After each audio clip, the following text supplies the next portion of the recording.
কেরানীগঞ্জে প্রকাশ্যে ফরমালিন মিশিয়ে পাকানো হচ্ছে ফল, বিষাক্ত ইথোফেন কেমিক্যাল দিয়ে প্রতিনিয়ত পাকানো হচ্ছে কলা, সফেদা সহ দেশীয় বিভিন্ন ফল, যা খেয়ে লিভার নষ্ট কিংবা ক্যান্সারের মতো রোগে আক্রান্ত হচ্ছে সাধারণ মানুষ। বিশুদ্ধ খাদ্য অধ্যাদেশে দোষীদের সাজা আরও কঠিন করার দাবি বিশেষজ্ঞদের। কেরানীগঞ্জ থেকে রাজু আহমেদের পাঠানো তথ্যচিত্র আরও জানাচ্ছেন সুলাইমান কবির।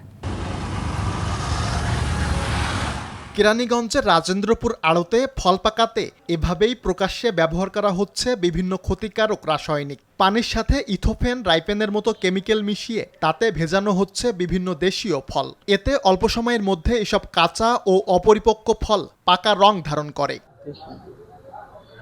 আড়ত থেকে বিষাক্ত এসব ফল পাইকারি কিনে নিয়ে যান আশপাশের এলাকার খুচরা ব্যবসায়ীরা। তবে ফল পাকাতে অসৎ উপায় অবলম্বন করলেও ক্ষতির বিষয়ে জানেন না বলে দাবি আড়তদারদের। আপনি যে ব্যবহার করতেছেন একটা মানুষকে কি খাওয়াচ্ছেন, এটা পরিমাণ অল্প দিলে পাকে যারা কমলা গলা পাইছেন আনে ওটা তো মেডিসিন দেয় না কি করে ওরা, আমরা এটা বেশিও না, আমরা এই যে আজকে আইছি এখন যাবো গা। তবে এগুলো ঠিক না, কারণ এগুলো নিজেও দোষী, দেশও দোষী, জাতীয় দোষী।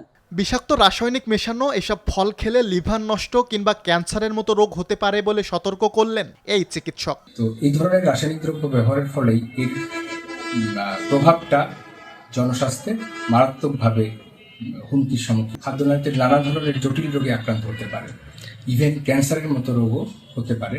দ্রুত অসাধু এসব আড়তদারদের বিরুদ্ধে ব্যবস্থা নেওয়ার কথা জানালেন উপজেলা নির্বাহী কর্মকর্তা। তো বাজার মনিটরিং এর যে বিষয়টা, যদি বাজার মনিটরিং আমরা না করি তাহলে হয়তো অসাধু ব্যবসায়ী যারা রয়েছেন তারা হয়তো এই সুযোগে তারা ক্ষতিকর কেমিক্যাল মিক্স আপ করে তারা খাদ্য বিষক্রিয়ায় নিয়ে যেতে পারে। তো এই জন্য আমরা এটাও দেখভাল করব। ফলে কেমিক্যাল মেশানো বন্ধ করতে বিশুদ্ধ খাদ্য অধ্যাদেশে দোষীদের সাজা আরও কঠিন করার দাবি বিশেষজ্ঞদের। সুলাইমান কবির, RTV।